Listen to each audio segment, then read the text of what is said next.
In phase.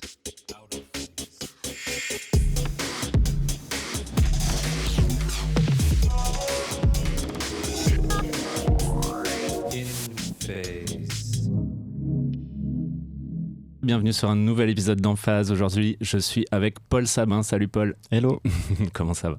Très bien. Paul, merci beaucoup d'être venu jusqu'à nous au Studio Module aujourd'hui pour discuter, nous parler de ton œuvre et de ton travail. Et pour ceux qui n'auraient jamais entendu parler de Paul Sabin ou qui n'auraient pas bien cerné l'artiste, est-ce que tu peux te présenter? Qui est Paul Sabin? Alors, qui est Paul Sabin? Donc, je suis compositeur de manière générale, plus spécifiquement compositeur de musique de film et principalement producteur de musique électronique et de techno. Ok. Voilà. Je dirais que ça recouvre un peu toutes les casquettes que j'ai aujourd'hui. On va creuser tout ça. Ouais. Est-ce que tu peux nous donner une idée un peu du parcours, un peu d'où tu viens, à quel âge tu as mis un pied dans la musique, reprendre un petit peu au début, voir tes premières expériences de la musique. Alors, Comment tout a commencé? ça démarre assez tôt, donc vers 7-8 ans, je dirais. Donc j'ai fait le conservatoire, qu'on appelait conservatoire, mais bon, on était quand même sur plutôt une petite école de musique. Ouais. En gros, et donc j'ai fait des percussions pendant longtemps, pendant une quinzaine d'années. C'est toi qui avais demandé petit à faire de la musique ou il y avait cette culture dans ta famille Mon père, il faisait de la guitare dans ce qu'on appelle les baluches, quoi. Donc en gros, Ouais. il jouait beaucoup et je pense que mes parents, ils ont assez spontanément eu l'idée de nous mettre au conservatoire. Et en fait, ce qui était très bien, parce que même si au début on ne sait pas trop si on a envie ou pas de faire de la musique, quand ça devient une passion et que ça clique, c'est assez évident. Enfin, je pense qu'il y a un moment où c'est assez évident qu'on sait qu'on ne pourra pas vraiment faire autre chose, quoi. Donc il y a eu ça après, très tôt. Je pense que vers 10-11 ans, j'ai commencé à ouvrir Ableton Live, une version tout à fait légale, Bravo. évidemment. Et voilà, collège, lycée, j'ai essayé de vivre un peu les fantasmes des groupes de rock de jeunes, mais dans une petite ville de campagne à 5000 habitants. Et comme j'étais quelqu'un de très scolaire, je dirais que la manière un peu pragmatique de rassurer mes parents, c'était d'envisager des études qui puissent se rapprocher au mieux d'un cursus. D'un vrai métier. Ouais, de ce qu'on appellerait. Mais c'est marrant parce que je pense qu'aujourd'hui, ça n'a plus le même écho. Mais c'est vrai que, je sais pas, dans les années 2000, en tout cas pour mes parents, je pense qu'il fallait que je fasse des études, quoi qu'il arrive. Donc j'ai un peu tout fait pour essayer d'avoir soit Louis Lumière, soit la Fémis. Donc donc toujours en faisant un petit peu... Comment ? Après le cons. Oui. Pourquoi ces deux écoles? Je connais pas très bien ces écoles. Alors, elles proposent quelle formation, quel cursus? En gros, Louis Qu'est-ce qui Lumière, t'intéressait? c'est une école d'ingénieurs, donc qui délivre un diplôme d'ingénieur des métiers du son. Ok. Donc Plus technique, pas plus... compo, quoi. Et là, je pense que mon père est ingénieur, donc je pense que c'était un petit peu... Ça te parlait? Exactement, une trajectoire, pas malgré moi, hein, c'est ce que je voulais faire. Donc j'ai fait une classe prépa à Nantes qui s'appelait la Cinésup. Et en fait, pendant toute cette période-là, je continuais de produire un petit peu de la musique, mais c'était pas du tout envisagé comme quelque chose ni de sérieux. Je pensais pas en faire mon métier. Ok, ouais. Non plus. C'était un plaisir. Exactement, un plaisir. Comme on va faire du skate, quoi. Ouais. Ok. Et en fait, c'est après Louis Lumière où je dirais j'ai commencé à travailler sur les plateaux de cinéma. C'était vraiment un truc que j'adorais, de faire de la prise de son. Je partais beaucoup à Montréal, essayer de gratter le plus de contacts possible pour traîner sur les plateaux, rencontrer des ingénieurs du son les étés. Donc ça, j'ai 18-19 ans quand j'ai fait ça. Et après, en sortie de Louis Lumière, tout s'est un peu mélangé. J'ai essayé de bosser. Je prenais un peu tout ce qu'il y avait. Donc je faisais un peu de plateau. Je commençais à faire un petit peu de publicité pour des copains, mais plus du côté sound design, montage son. De ce côté-là, il a commencé à y avoir une petite passerelle qui s'est développée, où il y a eu quelques pubs où j'ai commencé à faire de la musique, mais on était vraiment dans un cadre assez informel, quoi. C'est-à-dire qu'il n'y avait pas encore de vraies commandes ou de vraies demandes, c'était plus que je tentais des choses de temps en temps. il y a eu un peu un déclic où je dirais 1 ou 2 ans après la sortie d'école, où je me suis dit, je crois que le plateau, c'est pas vraiment pour toi, alors que je pensais que c'était ce que j'allais faire dans ma vie. Ouais. Euh, et avec des copains, on mixait un peu de temps en temps. Je sais pas si on avait très bon goût, mais on mixait régulièrement dans des petites salles parisiennes, genre Panic Room, Café Charbon, ce genre de choses. Et c'est à ce moment-là où j'ai démarré un projet avec un ami qui s'appelait Yeuse, qui est une collaboration qui a duré jusqu'à il y a plusieurs années. Et donc, en gros, à la fois, je faisais de la techno au sein de ce projet, je continuais de faire des pubs, et puis j'avais aussi, j'habitais dans un immeuble, un ancien immeuble de passe rue Saint-Denis, et par hasard, en fait, j'avais une fuite d'eau, et je montais d'étage en étage pour trouver où était la fuite. Et ça venait du dernier étage, et je toque, et je vois 2 gars qui m'ouvrent la porte avec des amplis derrière, vraiment un appart qui n'était pas un appart, qui était un studio, en fait.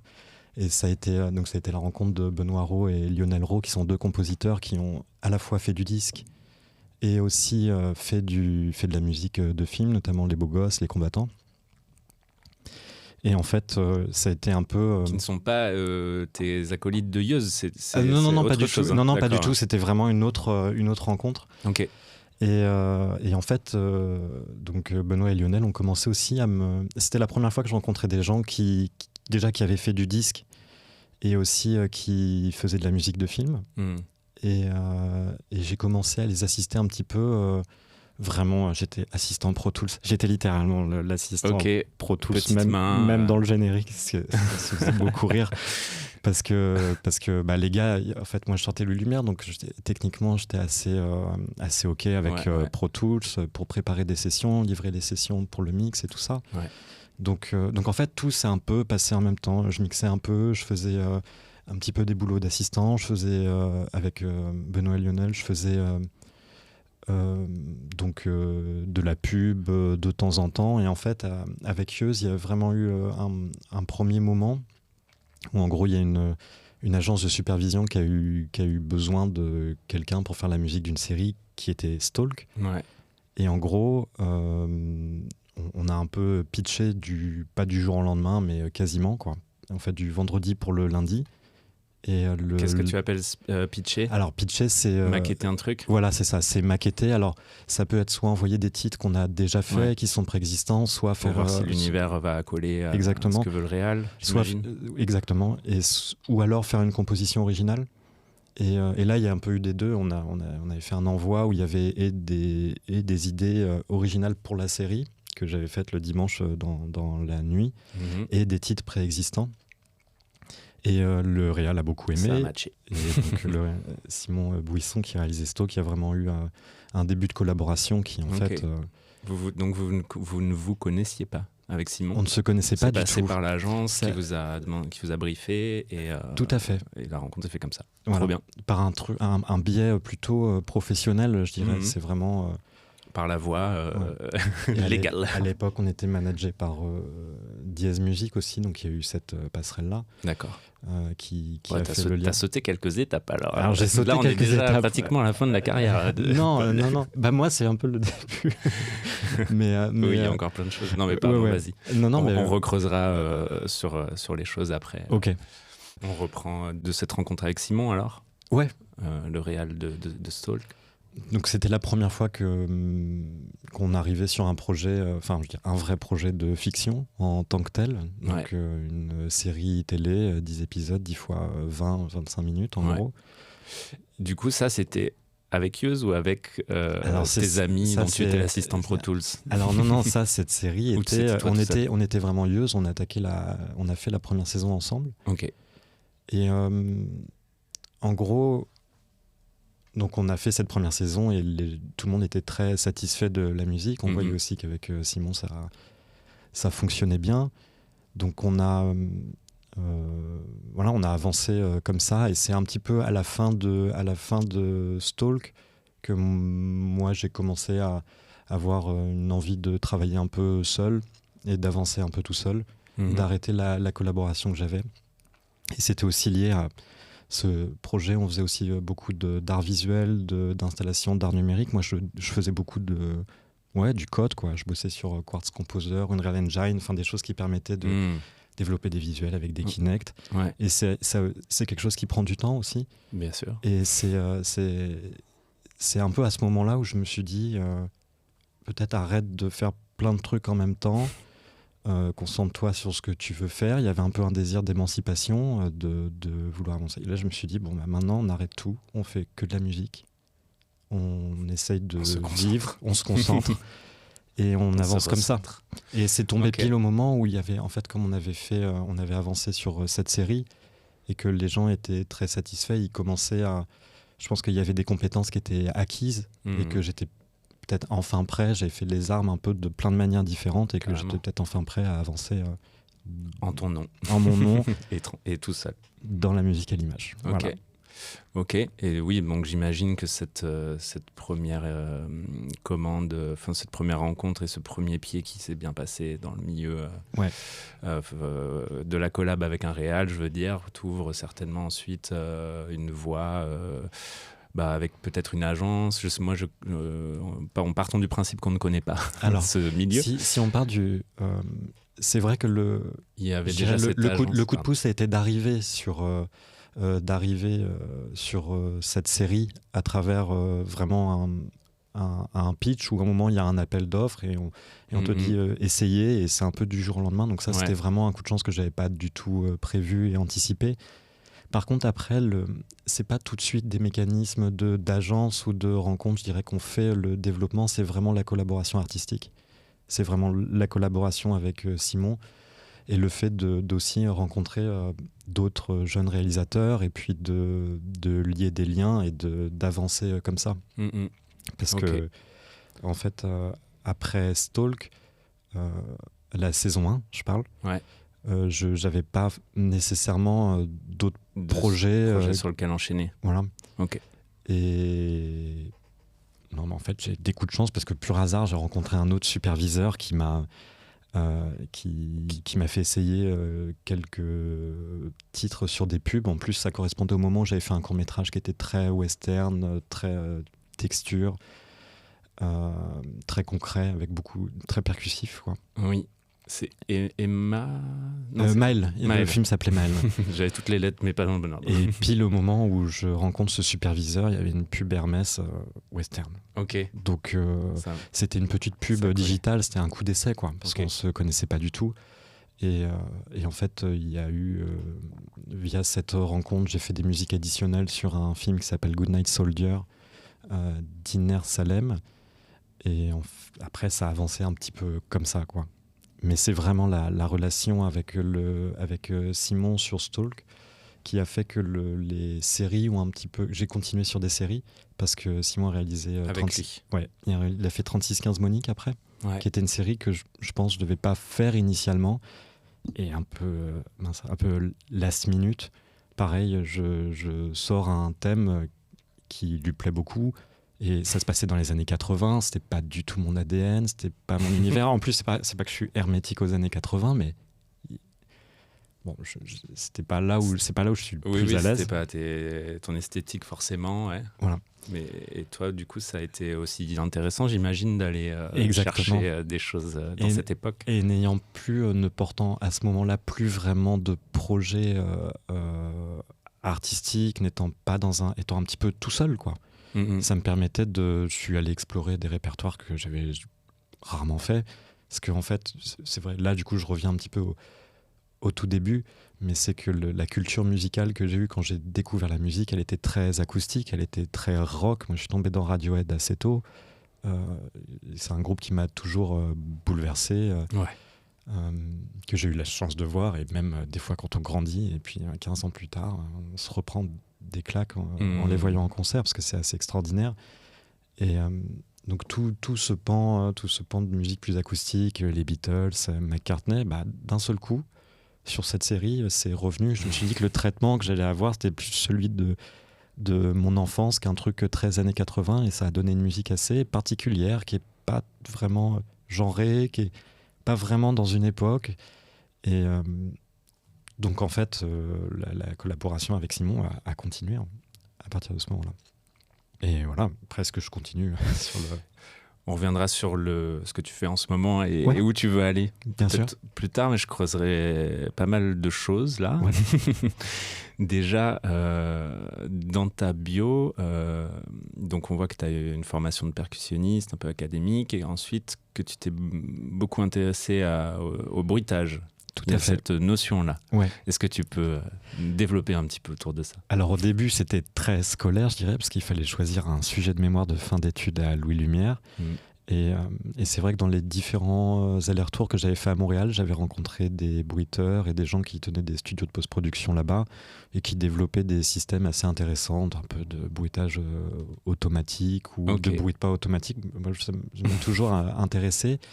Et lorsqu'il fallait choisir un mémoire, donc ça m'a semblé assez évident qu'il fallait que je traite de ce sujet-là et de traiter un petit peu de la notion de vraisemblance, qui est de se dire qu'est-ce qui fait qu'un son nous semble réel quand il est complètement inventé, bruité, fictif. Jamais personne s'est dit le bruit du sabre laser, c'est pas ça. Enfin, donc c'était quelque chose qui m'intéressait. Puis au fin, je me rends compte là que c'était aussi assez musical comme question. Et puis c'était vraiment lié à ce désir de faire de la prise de son. Et donc ça a été l'amorce. Et puis ça a un lien parce que quand on se met à produire de la musique électronique, je veux dire, la texture, la couleur sont des choses Absolument. Oui. essentielles. Mm-hmm. Et surtout que plus on va dans la techno, plus on va un petit peu dans l'abstraction, le minimalisme et la réduction, plus la texture est importante. C'est un discours. Ouais, c'est ça, exactement. Et j'ai vraiment ressenti ça en écoutant tes morceaux musique perso. Du coup, je trouvais que ça avait son importance et j'imagine que c'est lié. Mais donc, c'était plutôt à la base lié au monde du cinéma et vraiment déjà à l'image, en fait. Il y avait déjà Oui, c'est ça. Cette application vers l'image, du son à l'image. Et je pense que c'est pour ça que ça a mis du temps que je me dise, je dirais au moins 4-5 ans post-école, que je me dise je vais faire de la musique, quoi. Parce qu'il y avait vraiment cette accroche. Et puis après, c'est aussi, c'est un peu, ça semble évident, mais l'environnement, les gens qu'on fréquente, ça crée aussi une perspective. Je veux dire, on est en école de cinéma, la majorité de mes amis bossaient sur les plateaux de tournage, ma femme travaille sur les plateaux de tournage aussi, donc en fait j'avais l'impression de ne pas forcément appartenir au monde de la musique au final. Donc quand les passerelles ont commencé à se faire, c'est là où c'est devenu assez cool et assez surprenant. En tout cas, tu as toujours eu cette pratique musicale et cette recherche constante et cette amélioration entre guillemets, mais cet apprentissage constant du moment où tu commences à 12 ans à peu près, tu as dit sur Ableton, à bidouiller tes petits trucs, jusqu'à te dire que tu peux travailler avec ça 15 ans plus tard. C'est ça. En parallèle de tes écoles plus techniques d'ingé son, du coup, tu continuais à produire des choses. Ça ressemblait à quoi à l'époque alors? Ça ressemblait à... C'est marrant parce que quand on parle de ça, je me souviens beaucoup plus peut-être d'un des premiers titres que j'avais fait où j'avais enregistré un piano. Il y avait un piano chez mes parents, complètement faux. Il est assez horrible ce piano, il est hyper droit, hyper agressif. Et j'avais fait 3 notes et j'avais pris un sample que j'avais trouvé sur YouTube. Et j'ai en tête la vieille page de YouTube. Mais donc, je dirais que tout n'a été un peu qu'expérimentation. Je suis un peu passé par plein de tendances. En fait, j'étais toujours un train en retard, quoi. C'est-à-dire qu'on se met à écouter Headbanger, on essaye un petit peu de faire dans le genre, puis c'est pas très bien parce qu'on démarre. Après, il y a d'autres tendances. Et on se laisse un peu porter. Et j'avais toujours l'impression de faire de la prod, mais plus pour moi, à essayer un peu de reproduire, mais c'était pas très... Je réécoute pas ces titres-là avec nostalgie en me disant t'avais une patte, t'avais quelque chose, il y avait des bonnes idées. Non, pas du tout. Je pense qu'au contraire, j'ai pu avoir assez mauvais goût pendant une certaine période et que c'est super que ces trucs-là soient restés enterrés et qu'ils soient pas sortis. Oui, il y a des passages obligés, quoi. C'est ce qui t'a permis de travailler et de progresser. Exactement. De te faire la main, quoi. Mais donc à l'époque, tu n'as pas. Est-ce que tu joues je pensais aux soirées, je repensais aux soirées où tu mixais. Est-ce qu'à cette époque-là déjà tu avais une production où tu pouvais te dire je vais faire un live ou je vais sortir une track Alors, avec, je vais tester de la jouer la track que j'ai fait. Quand on a démarré Ieuse, on était beaucoup plus sur une sorte de. À la fois, on mixait DJ set assez. Enfin, DJ set comme c'est censé être, quoi, normal, pas un live set ou quoi que ce soit. Ouais. Mais la construction du projet était vraiment faite autour d'un live visuel. Donc, elle s'est accompagnée vraiment de production originale. Et du coup, l'objectif, c'était, votre idée, c'était quoi? C'était d'aller jouer. C'était plutôt côté expo artistique ou plutôt côté soirée, club Il y avait un peu des deux, quoi. Un peu des deux. Il y a un peu, Ok, je dirais très que la musique tirait plus vers le club et que les installations visuelles tiraient plus sur l'artistique. Le côté œuvre Après, interactive ou quoi. Après, on avait aussi une société qui développait aussi ces systèmes interactifs, mais dans d'autres contextes un peu plus commerciaux, je dirais. Donc le projet avait vraiment beaucoup de facettes, quoi. Et, du projet Ieuse, vous aviez aussi un côté business où tout à fait, vous proposiez du développement de systèmes interactifs. Tout à fait. Ok. Ouais. Et donc c'est toi qui développais ça? Ça t'a appris tout seul? On était plusieurs à développer. À mettre les mains un peu dans le code. Autodidacte de A à Z. Ok. Ouais. Mais c'est ça c'est toujours ce que j'ai. Enfin, c'est toujours la manière dont j'ai fonctionné. Je pense beaucoup de gens de ma génération. Je veux dire, on a YouTube, on a des tutos, on fonce droit dans le mur et on y va, quoi. Enfin, on essaye de voir comment ça marche. Ouais. Mais après, tout le monde n'a pas cette curiosité, ni courage, ni persévérance. Ou le temps. Ou temps. Ouais. Ou envie. Non, trop bien, bravo. Et c'était quoi, par exemple, rapidement, les applications que vous arriviez à vendre avec ce dispositif interactif? C'était des systèmes, alors, parce que ça remonte un petit peu. Il y avait à la fois des systèmes avec des Leapmotion qui faisaient interagir des contenus visuels, mais juste du coup avec les déplacements de la main. Et ça, ça pouvait être au service d'une marque ou d'une présentation ou voilà. Il y avait qu'est-ce qu'on faisait d'autre? Après, on pouvait développer des installations sur mesure avec des concepts assez particuliers par rapport à l'objet qui était en vente. Mais ok.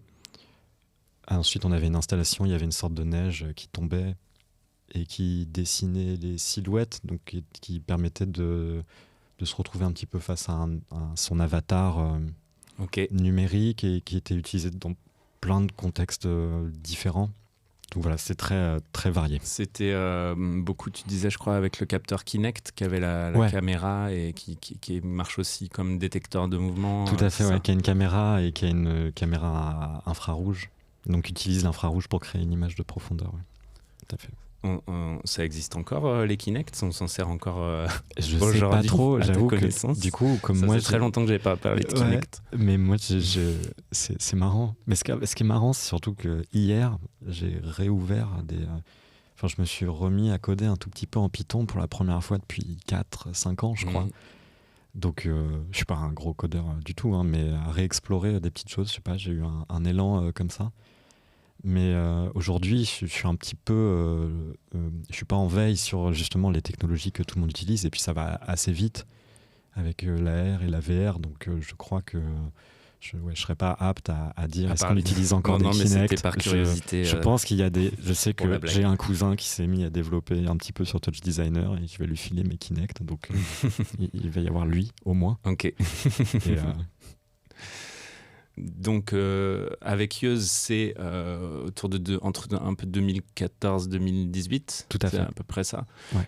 Cette aventure. Je crois qu'à cette époque, tu as tes premières sorties, notamment sur le label Sapiens. Ouais.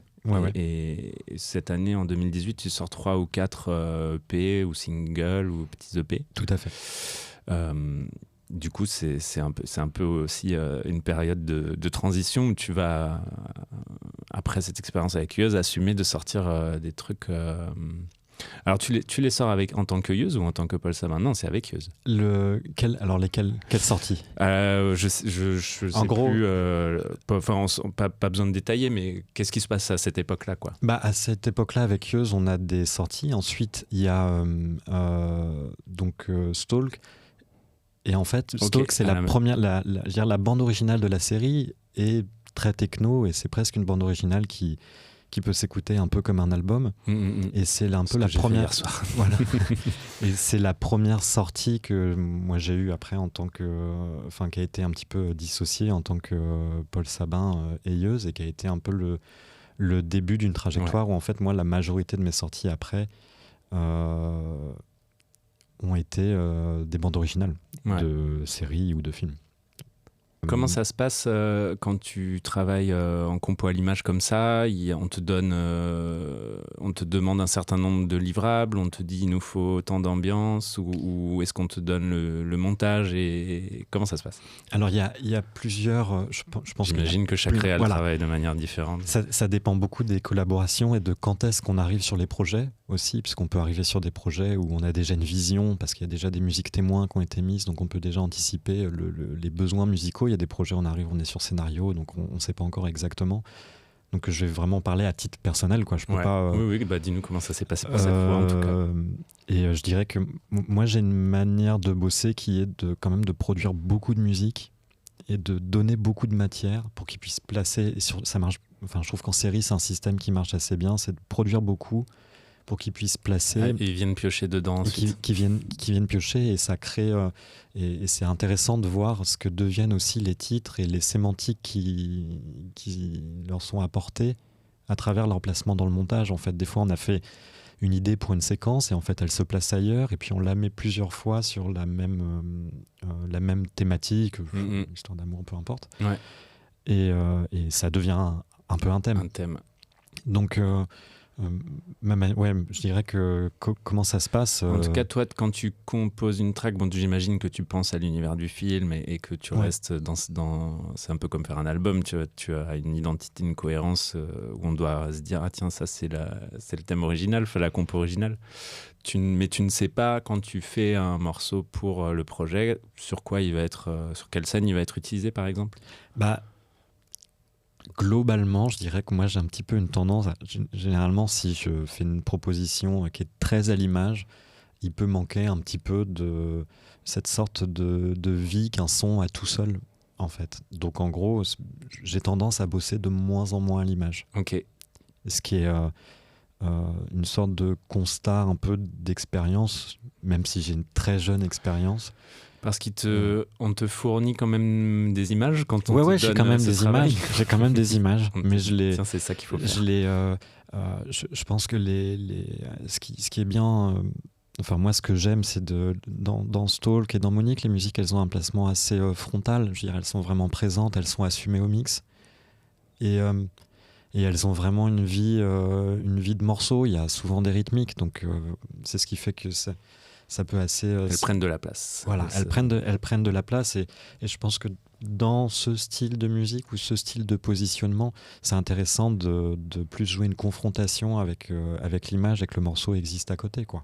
Parce que il y a un petit peu, je vais pas dire effet synchro, mais il y a un peu cette accroche avec les plans qui fait que ça rythme d'un seul coup et que ça ralentit pas l'image. Parce que des fois, quand on score un petit peu trop, c'est-à-dire on peut peut-être ou qu'on saisit pas exactement les enjeux de la séquence, on peut se mettre à ralentir le montage, et en fait à faire quelque chose qui voulant renforcer ou donner un sous-texte à la scène, finit par au final la peser un peu plus que. Enfin, c'était pas l'intention initiale, quoi. Ouais, voilà, ce que je comprends, c'est que tu peux peut-être te tromper un petit peu de direction, ou souligner un truc qui ne méritait pas. Tout à fait. Et en fait, tout ça se joue dans la communication qu'on a avec le réalisateur et le monteur. Ouais. Donc, intéressant. Donc après, il y a parce que tu disais comment on envisage la quantité de musique, enfin comment ça se passe pour quelqu'un qui ne sait pas. Contractuellement, on essaye de comprendre un petit peu les besoins musicaux du film, même sur la base du scénario, et de se dire voilà, on fait tant. Et après. Après, le film se crée au montage, et donc soit on est là avant, et donc on essaie de produire un peu pendant, un peu comme j'ai fait sur les séries, pour qu'ils puissent piocher. Après, ça arrive souvent que le film, des fois, peut avoir besoin de se trouver et de peut-être d'avancer avec des musiques témoins jusqu'à se dire non, moi, c'est ça qui fonctionne, et que le compositeur arrive un petit peu a posteriori de cette étape, ou pendant montage, fin de montage, et que après, ça arrive qu'il y ait des films qui soient entièrement montés. Sans BO et Oui, il y en a qui ça montent. doit être assez rare. Il y en a qui montent aussi. J'imagine que le monteur il a besoin d'avoir Ouais. d'avoir une idée finale du rythme. De ce Non, que mais ça va j'ai être. entendu un réel il n'y a pas longtemps qui m'avait dit qu'il voulait monter son film sans musique. Ah ouais. Ce qui est une manière aussi Ça va de, être très bizarre. de faire fonctionner un film. Hein. Mais, Ouais. donc voilà, il y a. C'est quoi là ce que je cherche à savoir, la quantité de travail que ça représente? Est-ce que c'est pour toi 1 mois de travail, 6 mois de travail? Alors, moi, je crois que je prends un petit peu de temps, mais c'est aussi peut-être le besoin des projets sur lesquels je travaille. Sur une série, en tout et pour tout, je dirais qu'entre le moment où vraiment on commence à composer, il y a vraiment toujours à peu près, pour moi, 2 mois de prod, vraiment prod, quoi. Ok. Prod tous les jours, dur. Pour faire de la matière, Ouais, exactement. produire de la matière. Et après, il y a tout. Ce qui prend du temps aussi, c'est de faire ces exports, de préparer les sessions pour le mixage musique, parce que donc on produit, mais dans une chaîne normale, on produit, on fait mixer la musique par un mixeur musique, et ensuite ça va au mixage cinéma, c'est-à-dire l'intégration de la musique dans les directs, les ambiances, tout le son du film, quoi. Donc préparer aussi tous ces éléments à livrer, ça prend du temps, donc c'est bien aussi d'avoir quelqu'un avec qui avancer pour se soulager un peu sur cette tâche. Donc, mais en tout et pour nous, j'ai pu passer, je sais pas, je dirais que oui, mais ça a pu me prendre une série, ça peut me prendre 6 mois, quoi. Après, il y a des gens qui avancent beaucoup plus vite, ou alors qui ont des manières de travailler qui sont un petit peu différentes. Mais ce que je trouve intéressant, surtout quand on vient pas d'un répertoire très classique, qu'on fait de la musique électronique et qu'on n'a pas une maîtrise de l'écriture, comme des profils ultra performants qui sortent du CNSM et qui sont capables d'écrire et d'orchestrer comme des malades, on apprend toujours, et je pense que c'est ça aussi qui fait que quand on démarre, moi je me dis que c'est pas grave de prendre du temps sur un projet. C'est comme quand tout à l'heure je parlais du code et d'être autodidacte et d'apprendre. Enfin, c'est un peu la même chose en musique, quoi. Donc, surtout que peut-être que tu te prédestinais pas vraiment à ça. Enfin, bon, tu étais dans l'univers du ciné, aujourd'hui ça fait sens, mais comme tu as dit, c'est un petit peu, ça vous est un petit peu tombé dessus, et du coup, du jour au lendemain, tu apprends un nouveau métier, quoi, quasiment. C'est ça. Et ses règles commerciales et comment on peut en vivre aussi. Et du coup, ça m'intéresse. Comme question, qui décide quoi? Est-ce que toi tu donnes un prix? Comment se fait un peu? Est-ce qu'il y a une négo quelque part où ils te disent, où l'agence te dit, où le réal dit, où la prod ciné dit on a 10 000, 50 000, je n'ai même aucune notion, tu vois, des prix que ça peut représenter. Bon, 6 mois de taf, j'espère que c'est plus proche des 50 000 que... Pas toujours. Comment ça marche tout ça? Je dirais que... Pas besoin de nous donner de chiffres. Non, juste pour nous donner une idée sur du fonctionnement. Sur le fonctionnement, le réalisateur est quand même préservé généralement de tout ce qui traite des budgets et tout ça. Donc c'est pas du tout avec lui qu'on va discuter de ça. Okay. Et donc la production a une commande. Souvent, elle a un budget qui est défini. Et donc après... on peut l'accepter ou non. Moi, j'ai un agent qui s'occupe vraiment de négocier quand on sent que... Parce qu'on peut avoir un budget, mais il faut aussi savoir ce que la musique va nous coûter. C'est-à-dire que quand moi, j'étais dans un schéma où je bossais beaucoup tout seul. Je sortais un peu mes mix tout seul, et c'est de la musique globalement qui avait très peu d'interprètes ou d'éléments enregistrés. Donc, c'était pas une musique qui coûtait beaucoup d'argent en soi. Ça ne veut pas dire qu'elle ne doit pas être énumérée à sa juste valeur, mais c'est sûr que si on écrit pour un orchestre, c'est pas les mêmes problématiques. Ça alourdit le budget. Voilà. Donc c'est ça aussi les négociations, c'est de se dire de quoi le film a besoin, quelle est la musique qui est en train de se dessiner, et donc là ça peut être des vrais leviers. Ensuite il y a toujours j'ai l'impression, alors après encore une fois il y a des gens beaucoup plus qui ont beaucoup plus d'expérience que moi, qui démarre un peu tout juste dans la musique à l'image, mais j'ai l'impression que les budgets sont globalement assez fixes.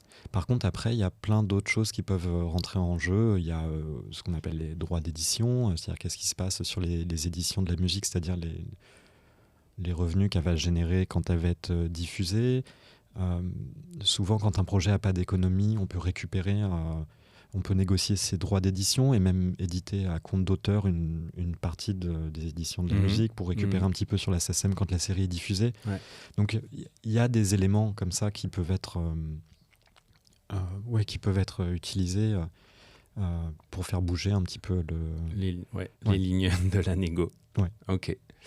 Et ça a été à peu près un peu la même expérience pour toi sur ce workflow, on va dire, de compo à l'image, enfin de compo pour un projet à l'image, entre ces deux expériences avec sur Stalk et 3615 Monique, et puis d'autres. Qu'est-ce qu'il y a eu d'autre d'ailleurs après ça? Il y a eu. Alors, t'as parlé de musique additionnelle, donc ça c'était peut-être un petit peu à part. Ça c'était un petit peu avant. Mais en fait, ce qui s'est passé sur de chaque. Oui, c'est ça. Donc ça fait 4 projets. Déjà, c'est ça. Il y a eu Stalk 1, Monique 1, musique additionnelle sur le film Monique 1, Stalk 2. Après, à Stalk 2, j'ai eu le prix de la meilleure musique au Festival de La Rochelle. Yes. Donc, ce qui a aussi permis d'avoir un petit peu plus de visibilité auprès de plein de gens qui ne connaissaient pas mon travail dans la musique à l'image. Et tu as dit que tu avais un agent. Ouais. Tu l'avais à partir de quand? Alors j'ai eu plusieurs collaborations. J'ai eu un agent manager pendant un an au moment où je faisais Monique et Stalk. Et ensuite, après, quand j'ai eu le prix sur tout seul ou quand tu étais encore avec Non, j'étais. Alors quand on était sur Yeuz, on était managé, donc c'était pas le même. Je dirais que c'est pas exactement les mêmes fonctions, manager et agent. En quoi? Alors, en le fait que l'agent en musique à l'image représente uniquement le travail de musique à l'image. Donc, son but n'est pas tant de faire un développement de l'artiste et de sa carrière, mais plus déjà de gérer les entrées de musique à l'image, négocier les contrats et aller trouver des projets de musique à l'image. Un commercial, entre guillemets. Oui. Qui va ramener du boulot. Ce que j'aime beaucoup dans la relation que j'ai avec mon agent aujourd'hui, c'est que c'est plus que ça. C'est aussi un échange artistique et c'est vraiment. C'est une relation forte et qui peut être aussi créative. Enfin, en tout cas, il y a un enjeu de créativité dans le sens où ça va décider de plusieurs mois de ta vie et de direction artistique aussi. C'est ça. Et d'où l'agent. Enfin, moi, j'ai accès le prix aussi à La Rochelle qui m'a un peu permis d'avoir cet agent-là, quoi. Ok. Donc, il ne faut pas s'imaginer que l'agent fait tout. Enfin, c'est nous qui dirigeons nos carrières, c'est nos relations, et je pense que c'est beaucoup plus les collaborations artistiques qui amènent des projets et qui font en sorte que ce soit viable. Donc, il faut jamais se reposer sur ça, quoi. Que ce soit, je pense même sur un manager ou sur un agent, c'est sûr que c'est très important d'être bien entouré et d'être dans un environnement où ça soulage beaucoup aussi, hein, parce que quand on n'y connaît rien et qu'on n'a jamais entendu parler de la SACEM et qu'on doit faire des dépôts, apprendre un peu les éditions, qu'est-ce que c'est, enfin, je sais pas, j'ai l'impression que c'est comme les maths ou l'électricité. J'ai compris, à un moment j'ai compris, et j'ai compris que j'avais compris et t'avais pas compris. Ouais. Alors il y a ça, on comprend qu'on n'a pas compris. Quand on nous pose une question, à un moment donné, on se rend compte qu'on n'a pas compris. Et après, à un moment, on a un peu compris. Et ça s'est pas, voilà. Et on comprend un peu plus chaque année. Ok. Et peut-être qu'on peut parler un petit peu d'aujourd'hui. Du coup, là, tu souhaites continuer à évoluer dans la musique de film. Ouais. Tout est bien aligné pour ça, je pense. J'ai l'impression.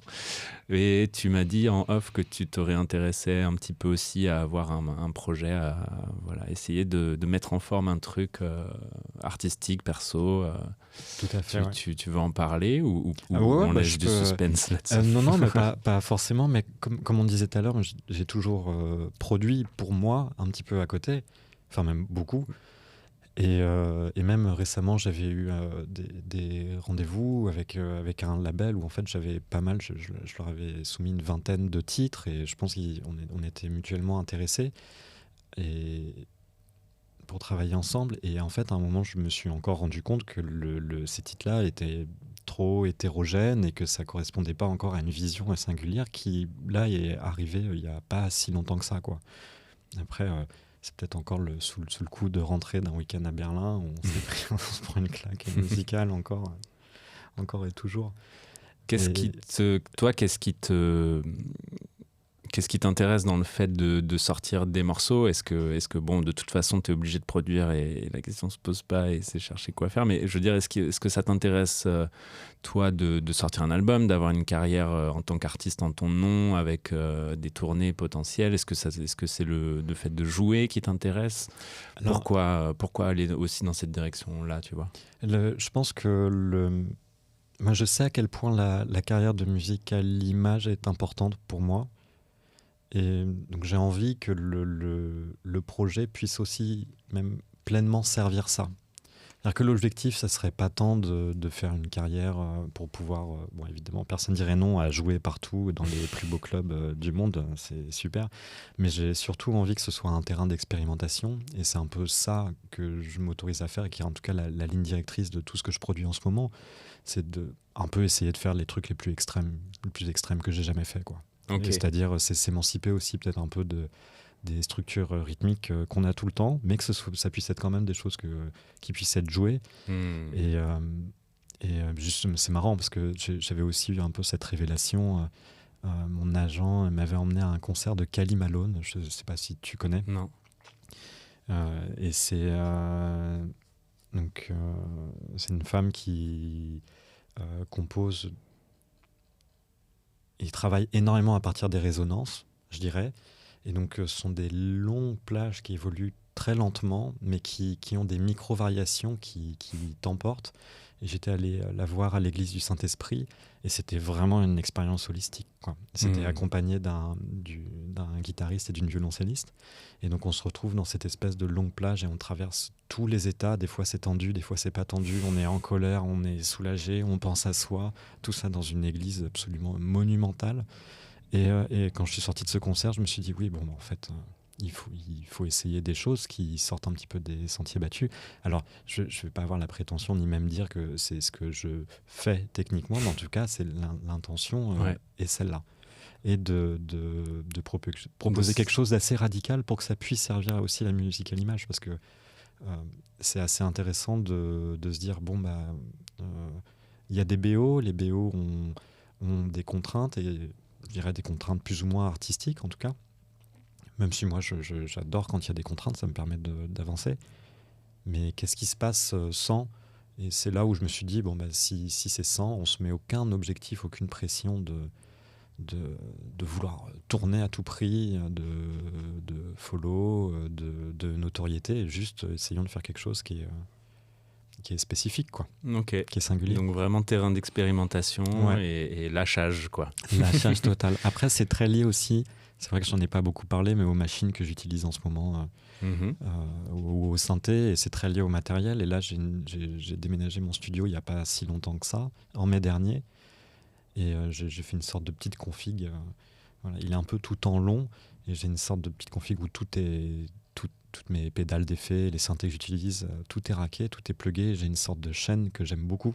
Okay. Et je sens que j'ai l'impression que je peux passer n'importe quoi dedans et que je vais réussir à sortir un titre, quoi. Donc c'est assez inspirant. J'ai un peu trouvé en modulaire ou il y a beaucoup du semi-modulaire. Ouais. J'utilise plutôt j'ai jamais passé l'étape du rack et d'avoir des gros systèmes. Je pense que c'est tout à fait financier parce que je sais qu'une fois qu'on tombe dedans, c'est dur d'en sortir. Voilà. Même si Et ça coûte cher. Et ouais, ça coûte très cher. Mais donc beaucoup de semi-modulaires parce que j'aime bien ça, j'aime bien pouvoir patcher aussi, enfin avoir tout qui est accessible et des pédales d'effet et des reverbs et des choses assez simples mais au du coup, final. ça doit être quand même. Tu dis que c'est tout en longueur, mais ça doit être assez long quand même. Non, là ça va. Franchement, après il est pas si grand, il fait. Enfin, je sais pas, ça doit faire. À la verticale, il doit faire 5 mètres dans la longueur et il est très peu large. Donc c'est 5 mètres de long. Ouais. Ok. Ce qui est pas très grand en soi. Mais du coup, en horizontal comme ça, quoi. Ah oui, non, justement, non, c'est plutôt comment dire, c'est un rectangle et les enceintes sont au bout du rectangle. C'est-à-dire D'accord. que les enceintes seraient là, tout est le long de la pièce.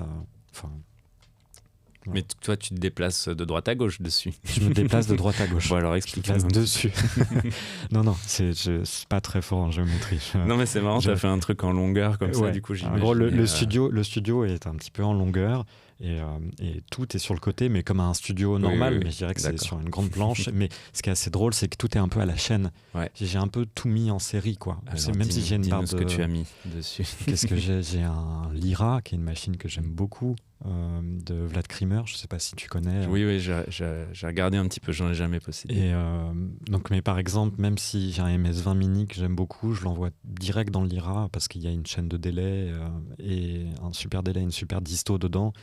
Et après, j'ai j'ai plutôt des pédales d'effet, comme des plasma à pédales, une Polara, une BAM, des distos divers et variés. Et là, ce que j'aime bien, c'est un peu tout mettre les uns après les autres, quoi. Ok.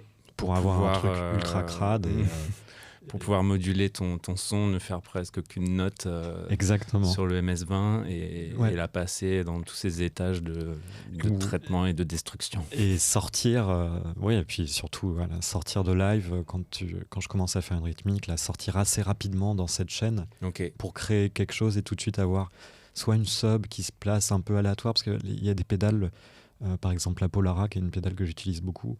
Elle a un effet modulation qui fait un peu apparaître des harmoniques, une sorte de note artificielle à travers la modulation. Et quand on met ça sur des percus, c'est hyper intéressant parce que on a une sorte de couleur un tout petit peu tonale qui vient apparaître, mais qui est très légère. Et d'un seul coup, on peut construire des choses, quoi. Et c'est un peu ça, c'est un peu une sorte de ligne qui fait apparaître qui rend l'invisible visible, quoi.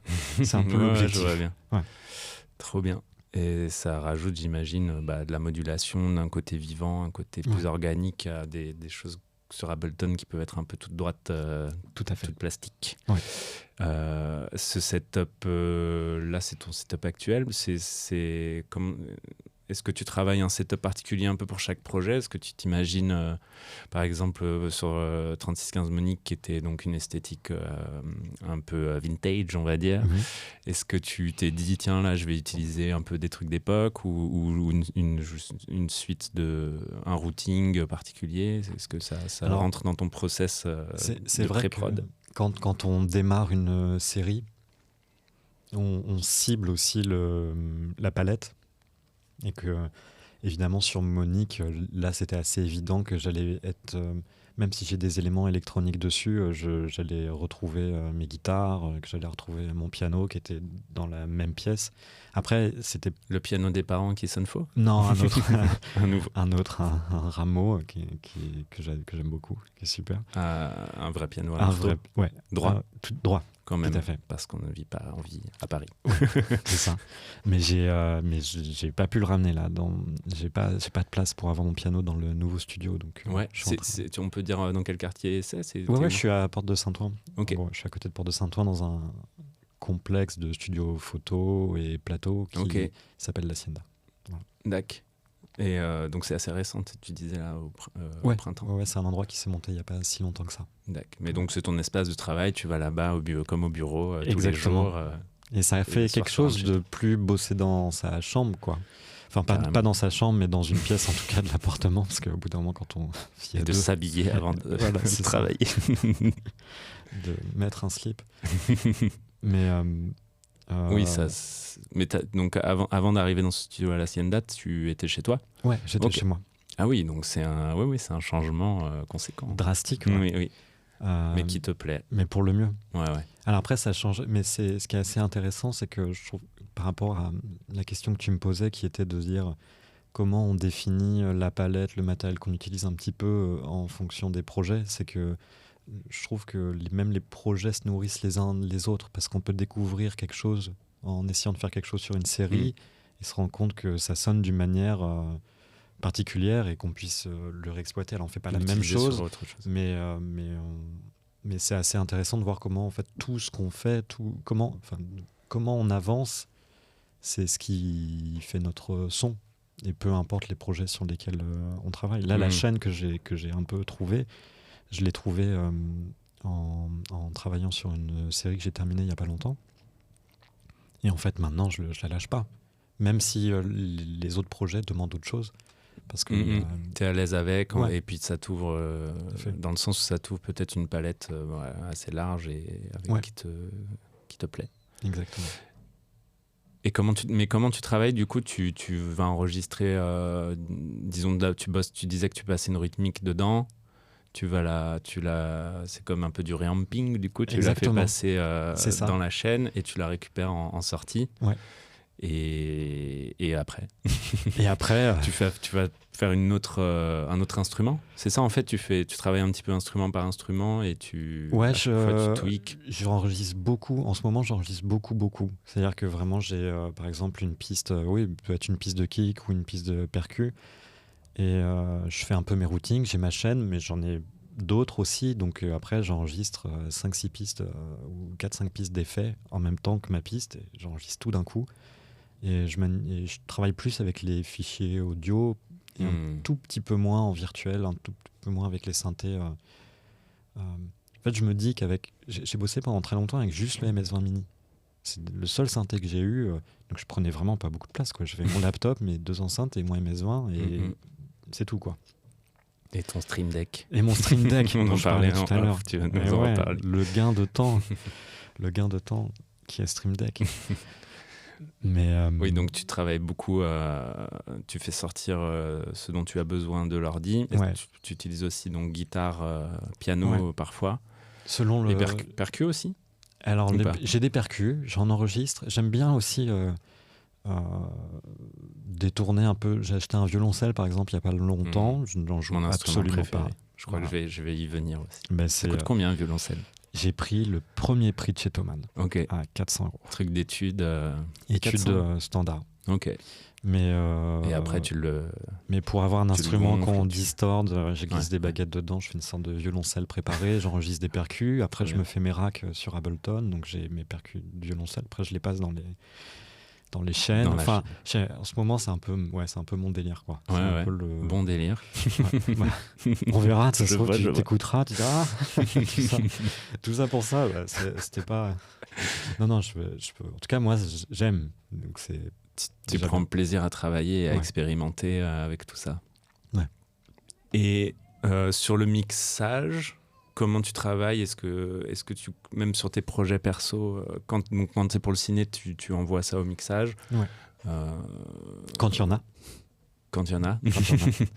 Et sinon, toi, tu te sens un peu aussi à l'aise des fois. Enfin, j'imagine que tu proposes une première version. Comment ça marche de travailler avec un mixeur comme ça ? C'est quelqu'un que tu connais bien, qui connaît ton esthétique ? Alors, moi, j'ai pas mal bossé avec des mixeurs différents, en fait. Ok. Et à chaque fois, je trouve que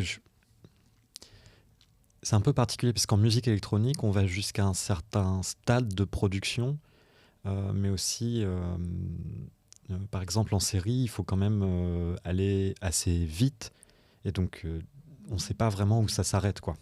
Ouais. Et donc, ce qui est bien, c'est que quand il y a un mixeur, il y a évidemment cette passe qui permet d'homogénéiser et surtout de faire les 5-1, qui est quelque chose que moi je peux absolument pas faire à mon studio, d'avoir un multicanal. Pour le ciné. Voilà, même pour des programmes télé ou pour on fait quand même du multicanal.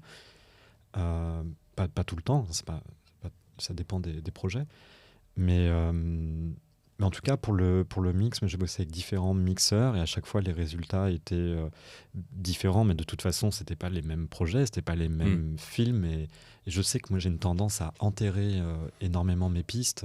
J'ai pas beaucoup d'aigus.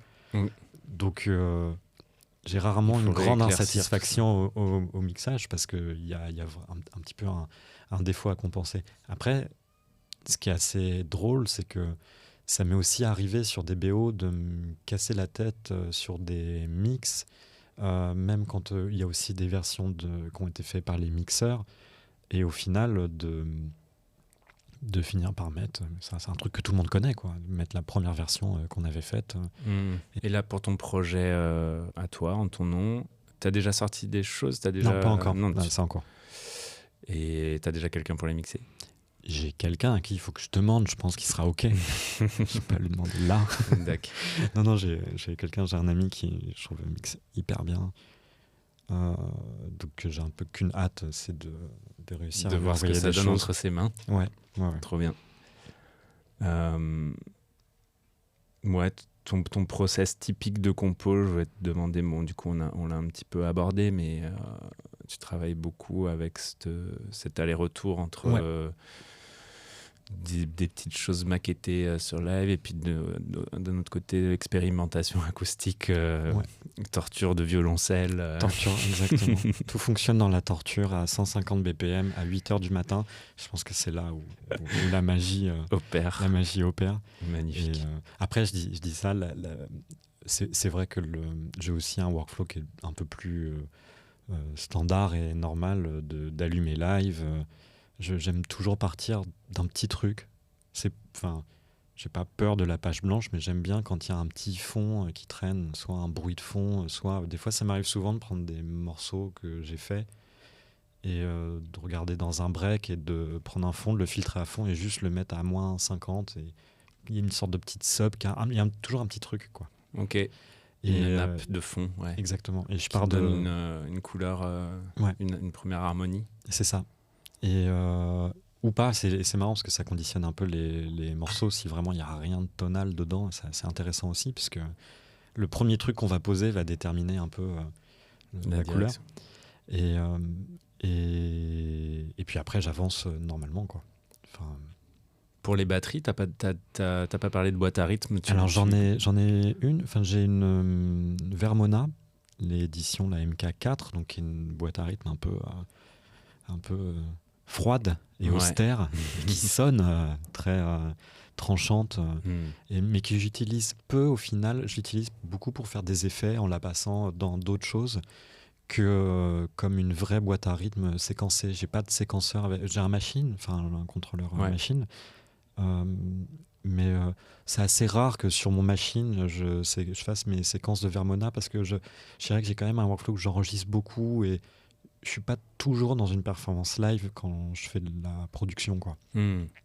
J'enregistre pas mal, j'édite et je fais mes lignes, je re-rec beaucoup pour que tout soit bien. Quand tu enregistres, ça veut dire que tu fais tourner une boucle et tu vas tweaker sur ton hardware. Ouais, c'est ça. Et tu te fais une session, quoi, pendant ou alors quelques je prends minutes. le Lyra ou le MS-20 et puis je fais 10 minutes dessus. T'as l'impression d'être sous drogue tellement par exemple le Lyra. Ça part dans tous les sens. Voilà, exactement. Puis après tu fais quand même des petits points où tu te dis ah ça c'était bien, ça c'était bien, ça c'était bien. Tu récupères, qu'est-ce que ça devient? Ça devient des effets, ça devient une percu, ça devient un synthé que tu vas mettre dans un sampler dans live. Trop bien. Je trouve que c'est une manière d'avoir des textures assez, c'est assez simple et puis surtout c'est ludique. Et en fait, on se dirait, c'est un peu ce que j'aime dans ce truc-là, c'est que on pourrait se dire ça marche pas dans la musique à l'image parce qu'on a beaucoup de modifs en musique à l'image. Il faut toujours changer des fois des arrangements, éditer, modifier des thèmes. On peut partir d'une session, mais des fois il faut complètement la bouger parce qu'on veut pas que ce soit trop redite quand le titre apparaît à 2 minutes d'intervalle dans la série ou dans un film. Ah oui, d'accord. Donc on pourrait se dire que ce processus d'enregistrement, il fige, mais en fait je trouve qu'il donne des choses tellement nouvelles. Il donne plein de un la peu matière, plus, quoi. et un carnet qui ça m'a jamais ça ne m'a jamais posé de problème, quoi, pour l'instant. Et c'est justement sur une série que j'ai trouvé ce procédé là de me dire je fais des grandes passes de 10 minutes et de 15 minutes et puis voilà, quoi. Ok. Inspirant. J'ai envie d'aller faire une session de 10 minutes là, du coup. Ouais. Quand est-ce qu'un morceau est fini? Alors, quand est-ce qu'un morceau est terminé? À quel moment tu te dis c'est bon, j'arrête? Alors moi, je me dis j'arrête quand j'ai fait diversion et que c'est moins bien que la première. Ça, c'est sûr que je me dis j'arrête. C'est ce que j'ai fait pour le titre prototype là, qui est sur Spotify. Au bout de la 10e. C'est le titre dont je parlais, où j'ai essayé de le mixer. J'ai fait 10 masters différents. Et Mm. puis en fait, j'ai mis vraiment le premier truc qui était un draft que j'avais fait en 1h30, quoi. En me disant, tant pis. Est-ce que c'est une leçon pour la suite ou est-ce que c'est une exception peut-être? Je pense que c'est peut-être les deux, et une leçon et une exception.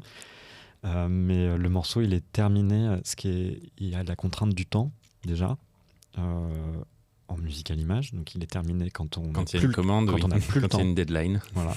Quand il y a une deadline et qu'il faut livrer et que c'est ça. Mm. Là, c'est sûr que ça fixe une limite.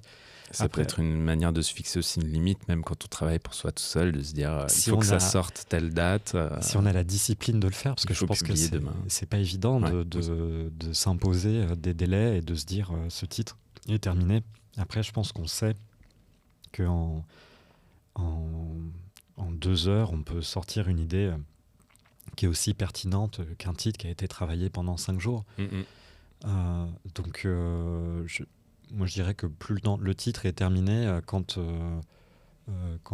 l'idée est là, que la structure est là et que j'ai fait une nouvelle, un deuxième ou troisième save as qui n'améliore pas le titre ou qui Ok. est moins bien que la première version. Et ça règle un peu toutes les questions. Ça règle aussi les questions de mix, parce que quand on produit, on bouge des équilibres, on bouge des mix. Donc, ça peut tout casser. donc ça peut tout casser. Donc si tu as fait une version qui en fait a bougé un peu l'énergie du titre, la prod et le mix, et que c'est moins bien que ce que tu avais fait, bah là, faut pas... À chaque session de travail, tu fais une nouvelle version, tu gardes à chaque fois. Ouais, dès que je rouvre, l'expérience, ça aussi. dès que je rouvre un projet, je fais un save as. Ouais, ça, c'est Nouvelle obligé. version. Mais après, oui, pardon, une nouvelle version.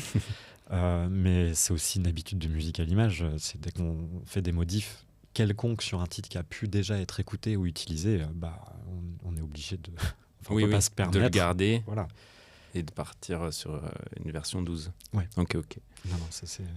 Est-ce qu'il t'arrive d'avoir des moments, notamment quand on a une deadline, est-ce qu'il t'arrive d'avoir des moments où ça vient pas, ça sort pas, t'es en galère et c'est le creative block? Ça arrive. Ouais. Ça arrive. Alors quand déjà, on n'a en fait, pas de deadline, on va Ouais. faire un tour, mais du coup quand tu dois livrer un truc, est-ce que tu as des techniques J'en ai plusieurs. d'expérience qui te débloquent? J'en ai plusieurs.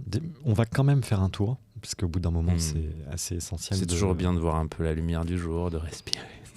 De sortir et mais souvent, quand il y a un creative block, c'est qu'il y a soit quelque chose qu'on n'a pas compris, soit une communication qui n'a pas été faite sur un certain sujet qui tient toujours de la compréhension du film, par exemple.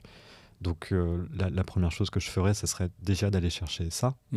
Ah, c'est hyper intéressant. Du coup, le blocage créatif vient d'un blocage en Alors, amont de compréhension. Il peut y avoir les deux, mais si à un moment, je pense que quand on bloque complètement, c'est que on ne sait pas exactement ce qu'on est en train de faire ou ce qu'on veut faire, et que c'est ça qui Il faut clarifier la direction. Voilà, ça qui est super dans la musique. Hyper à l'image. intéressant. Après, le vrai creative block, on sait très bien ce qu'on doit faire sur une séquence ou même sur un titre pour soi, et ça vient pas.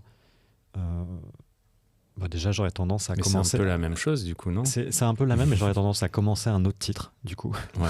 Même si la session est vierge, j'en rouvre une nouvelle. Mais après, j'écris pas mal tous les matins. J'écris pendant. C'est vraiment. Ça s'appelle un peu. C'est les pages Les du matin. morning pages. Voilà, les morning pages, mais je fais ça depuis longtemps. Trop je fais ça bien. depuis 5-6 ans. J'ai tenu 1 semaine. Ah ouais. J'ai essayé il y a 2 ans, je crois. Moi, c'est un Trop peu bien. ce qui m'a fait prendre toutes les bonnes décisions dans ma vie. Donc. Je le fais beaucoup, et puis je dirais que l'essentiel, c'est de se retrouver un peu. Les pages du matin, ça aide à délester pas mal de choses et à attaquer un peu plus sereinement, un peu plus frais. Sortir, faire un tour. Et Après, le blocage créatif, je trouve qu'il est aussi lié à l'heure à laquelle on bosse. Des fois, il faut pas s'acharner parce que je pense qu'il y a des moments dans la journée où on est moins alerte. Enfin, je veux dire, typiquement, les heures de 14h à 17h, je trouve que j'ai un peu compris que c'était pas forcément pour moi. En fait, ou en tout cas, il fallait pas que j'attende nécessairement de faire quelque chose qui me plaise beaucoup pendant ces horaires-là. Et j'aime bien galérer pendant ce temps-là et me dire c'est normal. Et en fait, au bout d'un moment, souvent à 18h, entre 18 et 19h. L'heure où il faut tout ranger et partir. Ouais, exactement. Non, là, justement, j'ai une organisation avec ma future femme qui est assez claire sur le fait que de 18 à 19h30 parle tous les jours, il faut que j'arrive à être au studio. Ouais. Après, ça devient pas encore une superstition, peut-être que ça le sera et que dans 2 semaines, ça sera un autre horaire. Mais le fait de se dire que c'est normal aussi de galérer, de bloquer, et que c'est ça qui fait qu'à un moment, il y a une autre idée qui jaillit. Et là, il faut agir assez vite parce qu'on est peut-être un peu plus fatigué, un peu moins alerte que quand on démarre la journée. Mais c'est que dès qu'il y a une intuition qui surgit, on la saisit, on l'attrape. Et là, on déroule. Et c'est là où on ne voit pas le temps passer, quoi. Donc le blocage, après, il peut y avoir des... Ça, c'est un peu le créative bloc de la page blanche, mais je pense qu'il y a des trucs en prod qui sont un peu plus... un peu moins visibles des fois et qui sont un petit peu plus longs. Il peut y avoir des périodes un peu plus longues où on est plus en train d'expérimenter, ou ça peut être des périodes où je sais pas si ça parlera à des gens, mais où on cherche pas mal de plugins et puis en fait on se perd un peu dans les plugs et en fait je pense que même ces étapes-là sont des étapes de recherche et de transition qui permettent à un moment donné d'arriver à un état un peu plus serein et où on a le flow et on se pose plus trop de questions, quoi. Mais c'est ce qui fait avancer, c'est l'alternance des phases, parce qu'il n'y aurait pas de blocage si on était tout le temps à 100% en train de... Oui. Enfin voilà, on peut pas faire ça. Ouais, non, on n'est pas des machines. Ouais. Alors tu nous disais que tu étais allé à Berlin, c'était le week-end dernier ? Non, c'était il y a 3 semaines. Tu sors encore voir des choses, tu t'intéresses un petit peu à la scène électronique, on va appeler ça comme ça, d'aujourd'hui. Est-ce qu'il y a des choses récemment que tu as découvert ou qui t'ont plu ? Est-ce qu'il y a des artistes que tu suis un petit peu ? Alors, déjà d'être parti à Berlin, j'ai reconnecté avec une techno que j'écoutais. Clubbing. Ouais, que j'écoutais encore, mais que j'avais pas eu en fait, quoi. Donc ça, c'était super parce que du coup, de rediguer les line-up... sur l'esthétique, sur le genre musical, sur le genre, tu veux dire ? En fait, par exemple, moi, je sais que les tempos augmentent, un peu de partout.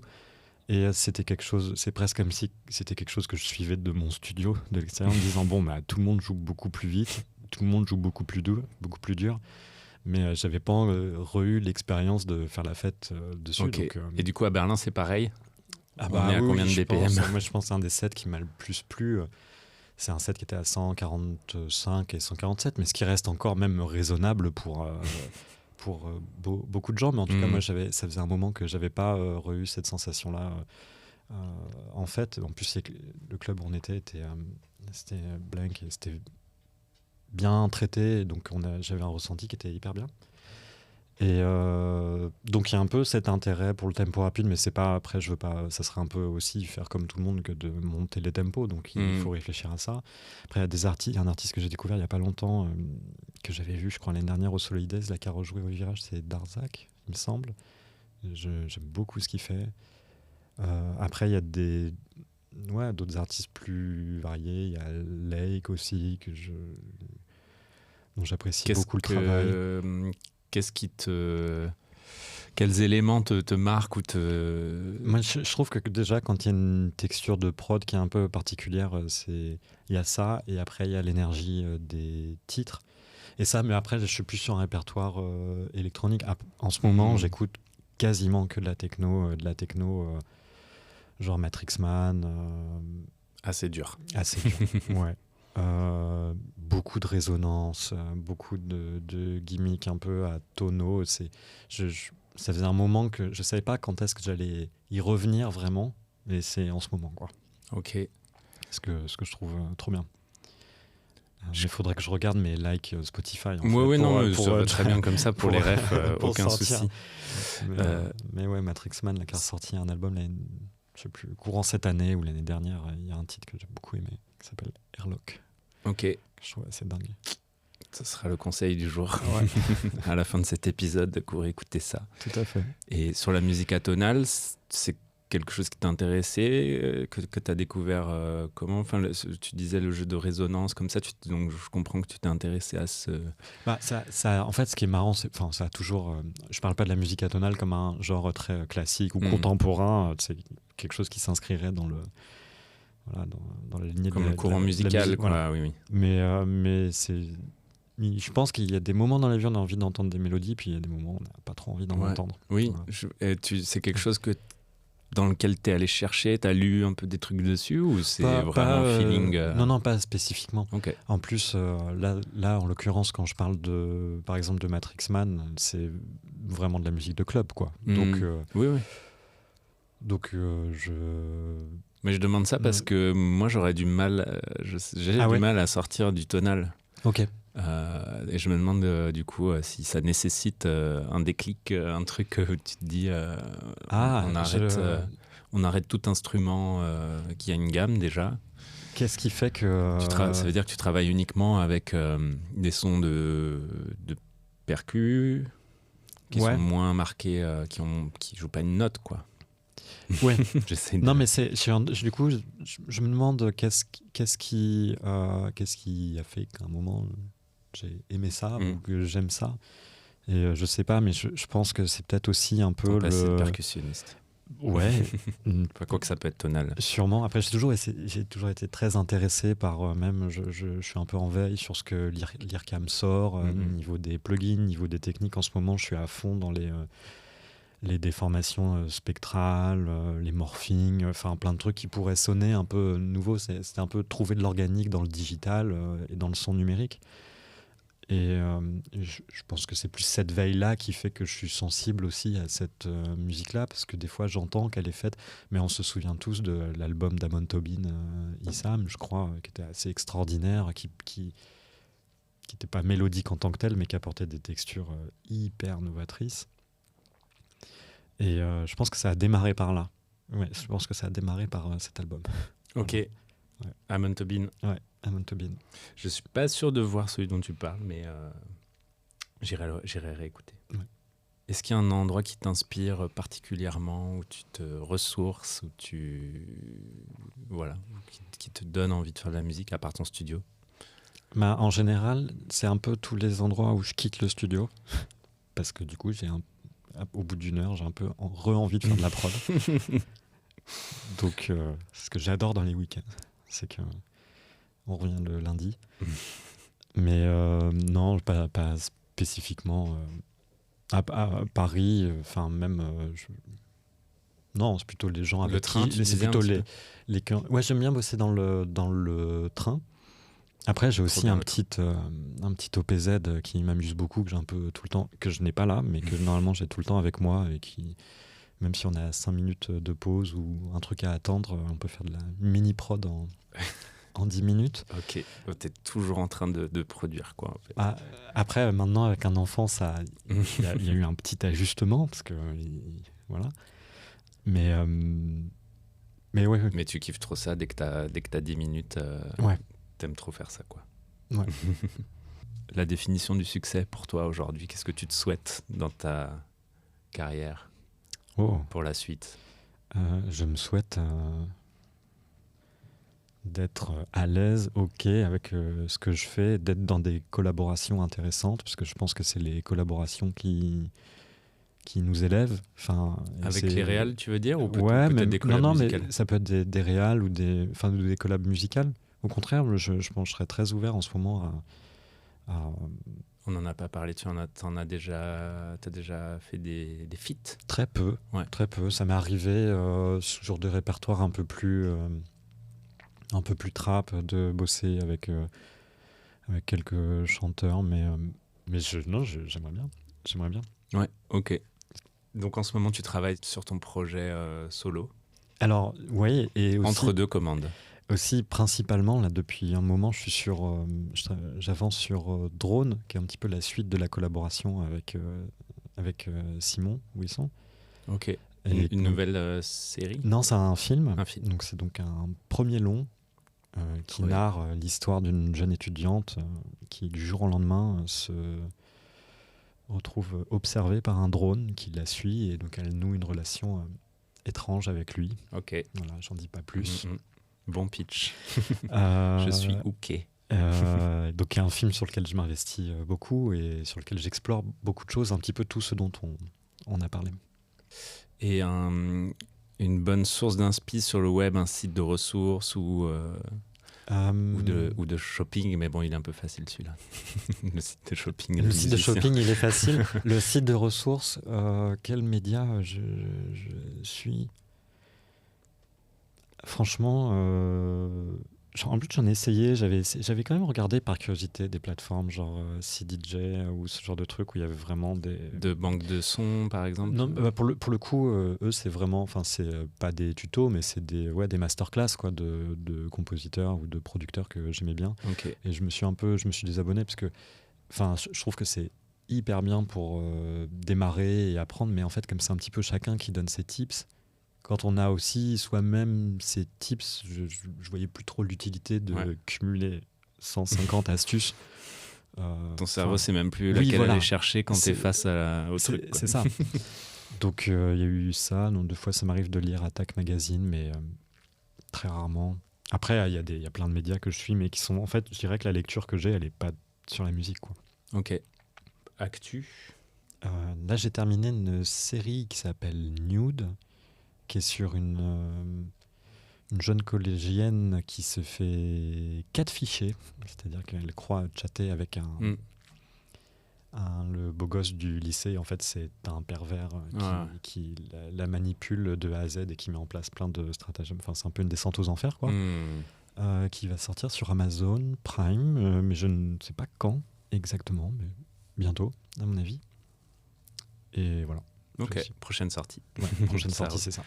Merci beaucoup, Paul. Ouais, merci à toi, Morgane. C'était À cool. très bientôt. À bientôt. In phase.